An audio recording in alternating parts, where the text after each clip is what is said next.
नमस्कार दोस्तों, मैं अभिषेक शर्मा अपने इस YouTube चैनल पीपीसी लर्निंग में आप सभी का स्वागत करता हूं।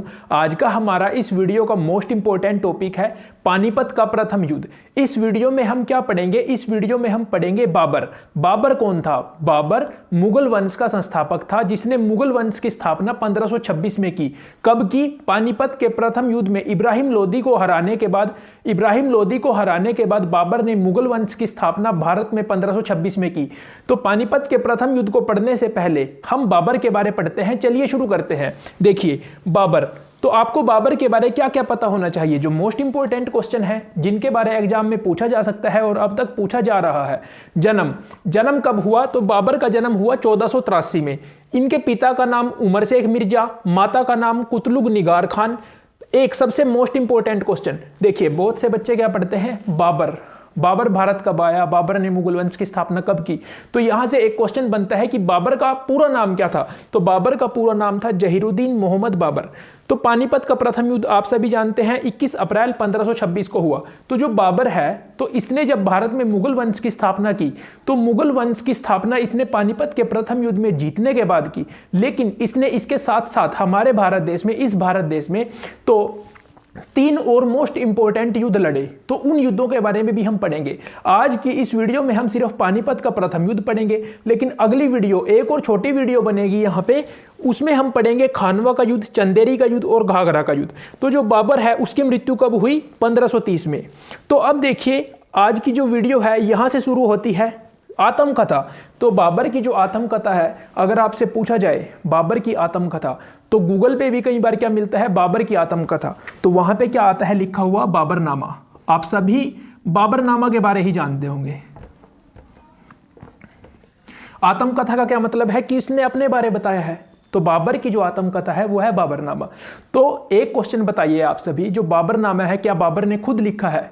जी नहीं, बाबरनामा बाबर ने नहीं लिखा। बाबर की जो आत्मकथा है, जो ओरिजिनल है, वो है तुजुक ए बाबरी। ये इसने स्वयं लिखी। ये कौन सी भाषा में है? ये तुर्की भाषा में। तो अब आपके मन में आ रहा होगा फिर बाबरनामा कौन क्या है? तो जब अकबर भारत का यानी जब अकबर मुगल वंश का बादशाह बना, तो उसने क्या किया? उसके बाद उसने जो ये तुजुक ए बाबरी है, ये तुर्की भाषा में थी, तो उसने फारसी भाषा में इसका अनुवाद करवाया। तो फारसी भाषा में जो बाबर की आत्मकथा का अनुवाद किया गया, उसका नाम पड़ा बाबरनामा। तो जो तुजुक ए बाबरी के लेखक आपसे पूछा जाए तो आप कहेंगे बाबर ने स्वयं लिखी। लेकिन बाबरनामा अब्दुर रहीम खाने खाना इन्होंने क्या किया? जो बाबर की ये तुजुक ए बाबरी थी, इसमें इन्होंने इसको फारसी भाषा में इसका अनुवाद किया। ये कब हुआ अनुवाद? ये हुआ अकबर के समय। तो ये देखिए मोस्ट इंपॉर्टेंट क्वेश्चन। अब तक इस वीडियो में जो क्वेश्चन है, एक तो ये तुजुक ए बाबरी से रिलेटेड, इसकी भाषा पूछी जा सकती है तुर्की भाषा में, बाबरनामा की भाषा फारसी भाषा, और बाबर का पूरा नाम जहीरुद्दीन मोहम्मद बाबर। तो देखिए, हमें जो बाबर के बारे जानकारी प्राप्त होती है, हमें सबसे ज्यादा जानकारी जो हम पढ़ते हैं वो हम देखते हैं तुजुक ए बाबरी से। इसके बारे बहुत सी इंफॉर्मेशन हमें मिलती है। तो तुजुक ए बाबरी क्या थी? देखिए, अब बहुत से लोगों की आज के समय में एक डायरी लिखने की आदत होती है। तो जो बाबर था उसको भी ये आदत थी, मतलब जब भी उसको टाइम लगता था तो वो अपनी एक डायरी के तौर पे लिखता था। तो उसी का नाम तुजुक ए बाबरी है। वो लिखता था कि आज मैंने क्या किया, अपने बारे वो उसमें लिखता था। उसमें वो अपने बारे बहुत कुछ लिख के गया है, जिसका फारसी अनुवाद बाबरनामा है, जहां से हम जानकारी प्राप्त करते हैं। तो देखिए, यहां से हम पढ़ते हैं 1504 में क्या हुआ। नहीं, 1504 से पहले आपको पता होना चाहिए, हमने अभी तक पढ़ा सिर्फ 1483 में इसका जन्म हुआ था। पिता थे उमर शेख मिर्जा। तो ये जो बाबर था, ये बाबर भारत में तो इसका जन्म नहीं हुआ, तो ये कहां से आया था हमारे भारत देश में? तो क्या होता है 1494 का साल आता है।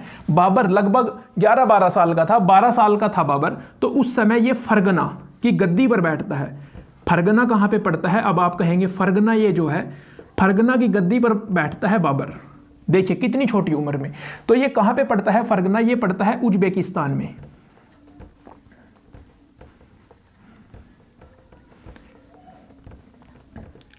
तो अब हमें बाबर से रिलेटेड जहां से क्वेश्चन पूछे जाते हैं, 1504 पे हम आ जाते हैं।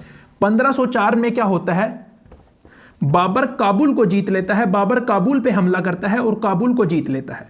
ठीक है, बाबर 1504 में काबुल को जीत लेता है। तो फिर यहाँ पे क्या होता है, जब ये काबुल को जीतता है तो बाबर का इस समय शासन कब कैसे चल रहा था, जैसे काबुल, कंधार को भी बाबर जीत लेता है। तो फिर अब हमारे मन में क्वेश्चन आता है कि जो बाबर है इसने भारत पे हमला क्यों किया, मतलब पानीपत का प्रथम युद्ध क्यों हुआ, क्या क्या कारण थे, आपसे क्वेश्चन पूछा जा सकता है। तो ये देखिए, जो काबुल और कंधार यहाँ पे जब बाबर राज करता था, इसका यहाँ पे शासन चल रहा था, तो इन जो प्रदेश है इनसे इसकी आमदनी बहुत कम होती थी, मतलब यहाँ पे आय जो थी वो बहुत कम थी। तो बाबर उससे संतुष्ट नहीं था। अब बाबर संतुष्ट क्यों नहीं था, देखिए, एक तो बाबर को खतरा था, अब बाबर जो है वो काबुल कंधार में बैठा था, तो उसको सबसे बड़ा खतरा था उज्बेक लोगों का। उज्बेक उसको था कि अगर इनका हमला हो गया, इन्होंने मुझसे काबुल और कंधार छीन लिया, इन्होंने यहाँ पे हमला कर दिया, तो मैं कहाँ जाऊंगा। तो बाबर अपने लिए एक सेफ प्लेस को ढूंढ रहा था। दूसरे नंबर पे उसकी आमदनी बहुत कम थी, आमदनी इतनी कम थी उसकी कि जो उसके सैनिक थे और जो उसके दरबारी थे, मतलब जो राजकाज चलाने में लोग उसकी हेल्प करते थे, उनकी भी सैलरी वो सही तरीके से नहीं दे सकता था। तो फिर उसने क्या देखा, उसने देखा कि अब हमें भारत चलना चाहिए, भारत में जो दिल्ली है वहां पे हमें हमला करना चाहिए। तो क्या ये विचार इसके मन में एकदम से आ गया कि चलो सेना उठाते हैं और दिल्ली पे जो इब्राहिम लोदी का राज चल रहा है, उस समय पे 1504 में क्या था, सिकंदर लोदी का शासन चल रहा था। सल्तनत काल में जो लोदी वंश का शासक था इस समय सिकंदर लोदी था, क्योंकि 1517 में सिकंदर लोदी की मृत्यु होती है, 1517 में इब्राहिम लोदी सुल्तान बनता है। तो फिर बाबर के पास बहुत से कारण थे। एक तो बाबर को कोई सेफ प्लेस चाहिए था कि अगर बाय चांस मुझसे काबुल और कंधार छीन भी गए तो मैं पीछे भारत में बैठ जाऊंगा और वहां से दोबारा फिर अपने प्रदेशों को हासिल करने के लिए कोशिश करूंगा, हमले करूंगा। तो फिर वहां पे क्या होता है, उस समय जो इब्राहिम लोदी जब शासक बनता है, दिल्ली की गद्दी पर इब्राहिम लोदी बैठता है, लोदी वंश का, तो वहां पे क्या हो रहा था, इब्राहिम लोदी जब गद्दी पे बैठता है तो इसने एक कदम उठाया। इसने क्या किया कि चलो हम केंद्रीकृत प्रशासन की शुरुआत करते हैं, मतलब राजा की शक्तियां, सुल्तान की शक्तियां और ज़्यादा बढ़ाई जाती हैं। तो अब अगर केंद्रीकृत शब्द है, इसी से आपको समझ में आ गया होगा कि अगर केंद्रीकृत प्रशासन होगा तो सुल्तान की शक्तियां बढ़ेंगी। तो शक्तियां किसकी कम होंगी, जो अन्य दूसरे जो दरबारी लोग हैं, दूसरे जो सूबेदार हैं, तो उनकी शक्तियां बढ़ी, तो उनको चिंता हुई। तो उन्होंने क्या किया, अब आपको एक का नाम याद रखना है, पंजाब का सूबेदार था, पंजाब का सूबेदार, नाम क्या था उसका, बताइए उसका नाम क्या था, दौलत खान लोधी।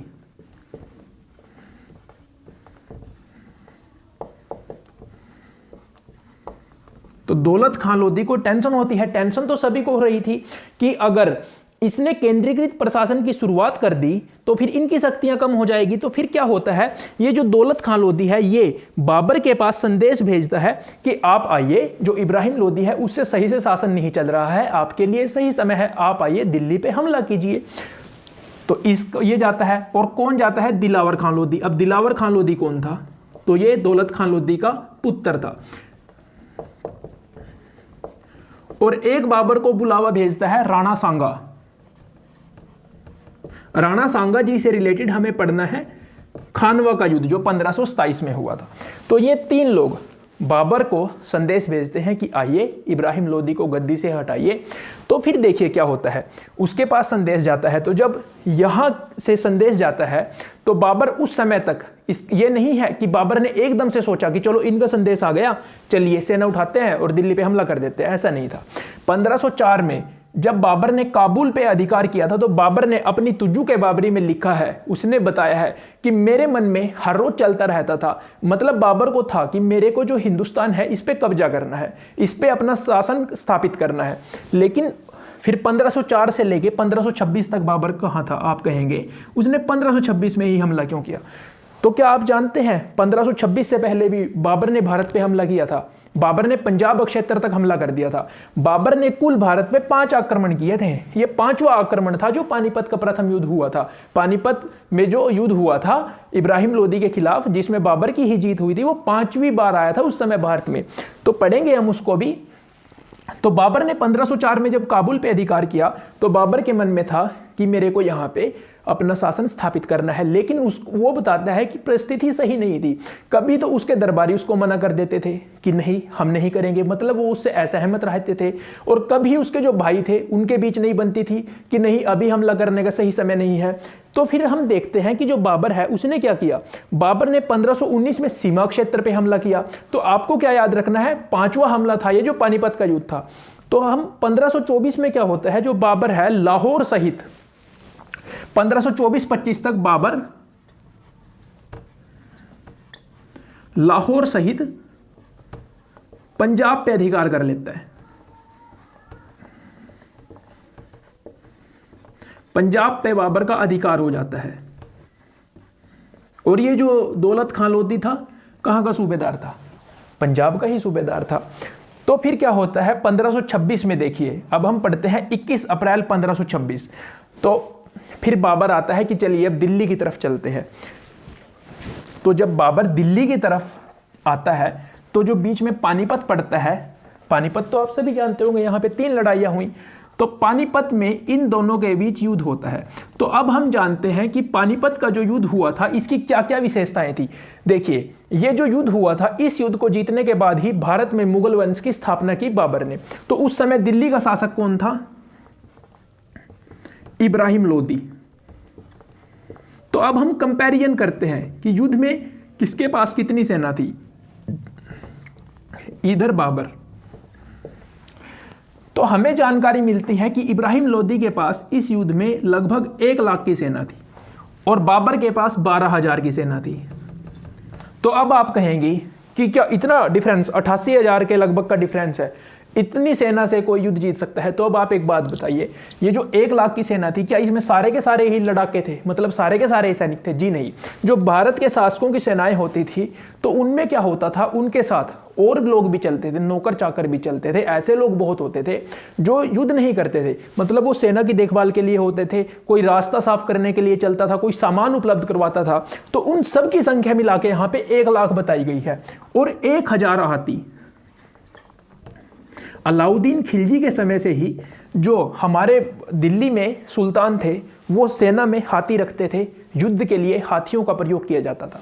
तो फिर देखिए, जो अब आप कहेंगे ये जो 1,000 आती है, आप कहीं ना कहीं लिखा हुआ पढ़ेंगे कि जो तुजुक बाबरी है उसमें जो बाबर ने इंफॉर्मेशन दी है, उसमें जो उसने लिख के रखा है, उसने कहीं भी पानीपत के युद्ध में इन 1,000 हाथियों का जिक्र ही नहीं किया।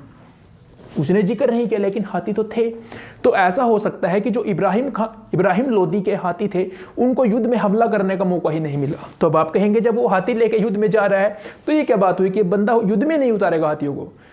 तो इसका भी एक कारण था। वो कारण क्या था, भारत में पहली बार तोपों का प्रयोग किया गया था बाबर के द्वारा। और जो बाबर की सेना थी ना 12,000, तो वो अपने साथ लेके आया था। लेकिन जो दौलत खान लोदी था, इन सब की सेना भी तो उसके साथ मिल गई थी ना, तो उसकी सेना और बढ़ गई थी। हाँ, लेकिन फिर भी इब्राहिम लोदी की सेना ज्यादा थी। तो इब्राहिम लोदी ने क्या सोचा था कि जो बाबर है वो कैसे आक्रमण करेगा। अब उसकी सेना तो बड़ी है, बंदे में कॉन्फिडेंस पहले ही होगा कि हाँ यार 1 लाख की सेना है अपने पास, उसके पास तो सेना बहुत कम है। तो फिर उसको एक आशा थी कि जिस प्रकार से मध्य एशिया की सेनाएं आती थी, मध्य एशिया की, जैसे पहले चंगेज खान का हमला हुआ, तैमूर का हमला हुआ 1398 में, या बहुत से मंगोल हमले होते थे, तो वो क्या करते थे, बहुत तेजी से आगे बढ़ते थे और अगर जरूरत पड़ती थी तो उतनी ही तेजी से पीछे हट जाते थे। तो इब्राहिम लोदी को यही आस होगी कि बाबर भी कुछ इसी तरह से युद्ध करेगा, सामने से युद्ध होगा। लेकिन बाबर ने इस युद्ध में क्या किया, उसने तुलगुम युद्ध पद्धति का यूज किया। और दूसरे सबसे इंपॉर्टेंट बात, उसने तोपों का प्रयोग किया जी युद्ध में। तो जो भारत के शासक थे ये तोपों के बारे नहीं जानते थे। तो अब हाथियों की बात आ गई। अब जो हाथी होते थे उनको युद्ध में ले जाने से पहले, अब देखिए जब युद्ध होगा तो वहां पे क्या होगा, बहुत सा शोर होगा। तो हाथियों को पहले ही पक्का कर दिया जाता था, अभ्यास होता था उनका, ढोल की आवाज से उनको दिखाते थे, सिखाते थे कि अगर आपके पास इतनी आवाज आई तो आप डरेंगे नहीं, मतलब हाथी नहीं डरेंगे अगर ढोल जितनी आवाज आई, बहुत आवाज आती थी। लेकिन एक तरफ तो हो गई ढोल की आवाज, तलवारों की आवाज चलने की, एक तरफ हो गया तोपों का प्रयोग, जो हाथियों ने कभी इतनी आवाज सुनी ही नहीं थी।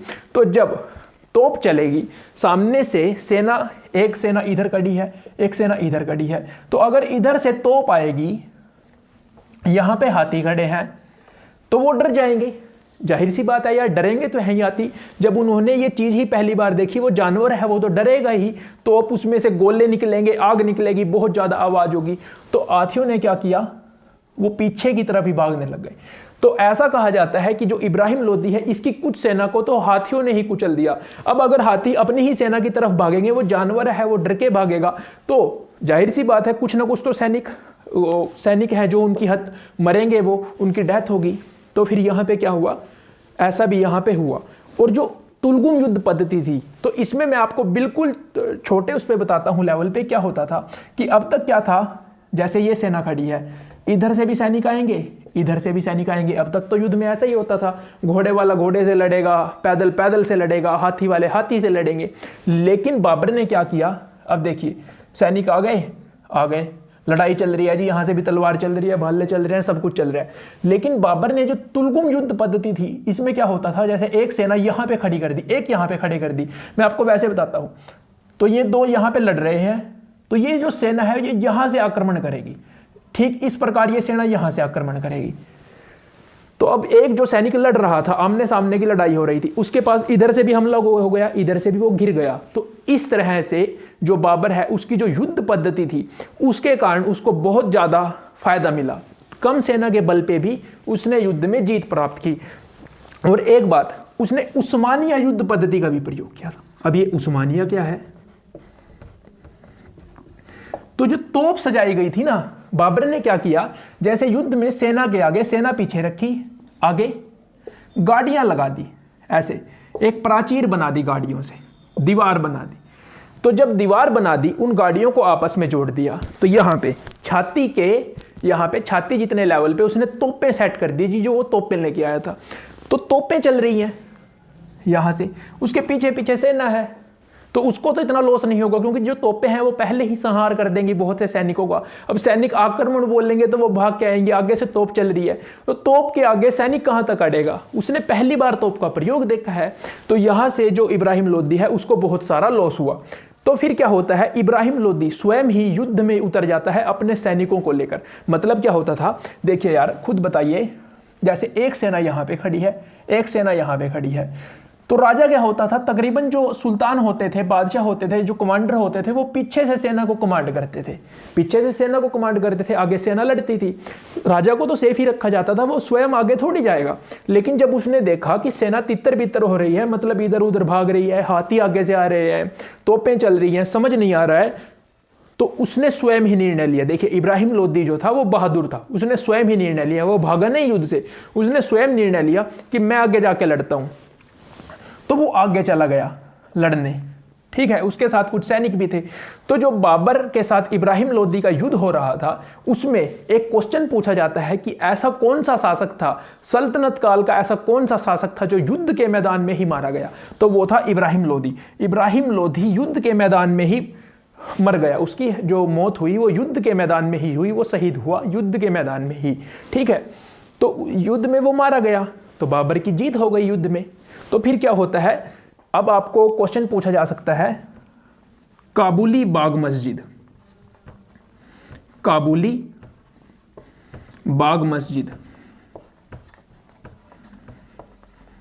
काबुली बाग मस्जिद जब बाबर ने पानीपत का युद्ध जीता, तो फिर उसने वहां पे पानीपत में ही काबुली बाग मस्जिद का निर्माण करवाया, ठीक है। यह बात आपको याद रखनी है। अगर आपसे पूछा जाए कि इब्राहिम लोदी का मकबरा कहाँ है, इब्राहिम लोदी का मकबरा, तो यह भी बात इंपॉर्टेंट है, आप सभी इसका आंसर दे सकते हैं। अब जहां पे युद्ध हो रहा था, युद्ध कहां पे हो रहा था, पानीपत में हो रहा था, तो जहां बंदे की डेथ होगी, जहां पे वो मरेगा, वहीं तो मकबरा होगा, तो मकबरा भी पानीपत में है। तो ये हो गया जी आपका पानीपत का युद्ध। और इसमें एक क्वेश्चन और पूछा जा सकता है, अगर पूछें तो जो ये तोपें लेके आया था बाबर, तोपें लेके आया था, तो उसके दो तोपची थे, उनका नाम क्या था, उस्ताद अली और मुस्तफा। यह क्वेश्चन इंपॉर्टेंट क्यों हो जाता है, क्योंकि इस युद्ध में जो बाबर था उसने तोपों का प्रयोग किया था। तो जब उसने तोपों का प्रयोग किया था, तो फिर जो तोपची है उनके बारे में भी क्वेश्चन पूछा जा सकता है। तो अब आप एक बात बताइए, क्या भारत में जो बारूद, गोला बारूद का प्रयोग हुआ था, ये पहली बार हुआ था? जी नहीं, तोपों का प्रयोग जो युद्ध में हुआ था बड़े लेवल पे वो बाबर ने किया था, लेकिन पहले भी भारत में गोला बारूद की जानकारी थी। मैं आपको बता दूं, 2 साम्राज्य थे दक्षिण में, बहमनी जिसकी स्थापना हसन गंगू ने की थी, और विजयनगर जिसकी स्थापना हरिहर एवं बुक्का नामक 2 भाइयों ने की थी, जो संगम वंश के थे। इनका एक बार युद्ध होता है जी आपस में, तो उसमें भी तोपों का, गोला बारूद का प्रयोग का जिक्र है। तो मतलब युद्ध में प्रयोग तो पहले भी हो चुका था, लेकिन यहां पे हम पढ़ते हैं कि भारत में पहली बार तोपों का प्रयोग बाबर ने किया था। ठीक है, तो ये बात हो गई। तो अब हम पढ़ते हैं कि पानीपत का युद्ध जो है उसमें बाबर ने जीता और मुगल वंश की स्थापना की। जी हाँ, यह बात सच है कि पानीपत का युद्ध है जो एक राजनीतिक दृष्टि से बहुत बड़ा युद्ध था, लेकिन जितना बड़ा हम इसको पढ़ते हैं उससे भी बड़ा बाबर के सामने अभी कुछ समस्याएं थी। और वो समस्याएं क्या थी? मेवाड़ के राणा थे सांगा। तो बाबर को यह बात पता थी, अगर हमें भारत में एक बड़ा साम्राज्य स्थापित करना है तो हमें इनको भी युद्ध में हराना पड़ेगा। एक जो थे अफगान थे, मतलब ये जो लोधी वंश था ये भी अफगान वंशी था। तो इनका जो राजा है, सुल्तान है, वो ही तो मारा गया, लेकिन उसके जो भाई हैं वो भी तो अभी हैं। उनके जो अफगान वंश है उसके भी बहुत से सैनिक अभी भारत में ही थे, तो उनकी शक्ति भी बहुत थी। अफगानों के साथ भी बाबर का एक युद्ध हुआ, जो हुआ गागरा का युद्ध 1529 में। इसमें किसने लड़ा था? महमूद लोदी। महमूद लोदी कौन था? इब्राहिम लोदी का भाई था। तो इसने इस युद्ध का नेतृत्व किया था। तो जब बाबर मेवाड़ के राणा सांगा को भी हरा देता है खानवा के युद्ध में, और इसमें महमूद लोदी को भी हरा देता है घाघरा के युद्ध में, उसके बाद बाबर उसके बाद पूरी तरह से भारत पे, उत्तर भारत पे बाबर अपना शासन स्थापित कर लेता है। तो अगली वीडियो में हम पढ़ेंगे खानवा का युद्ध। इंपॉर्टेंट है, बहुत इंपॉर्टेंट युद्ध है खानवा का युद्ध, चंदेरी का युद्ध और घाघरा का युद्ध। तो अगर आपको आज की वीडियो अच्छी लगी हो तो आप सभी से रिक्वेस्ट है, वीडियो को लाइक जरूर कीजिए, अपने सारे दोस्तों के साथ शेयर कीजिए। थैंक यू, मिलते हैं अगली वीडियो में।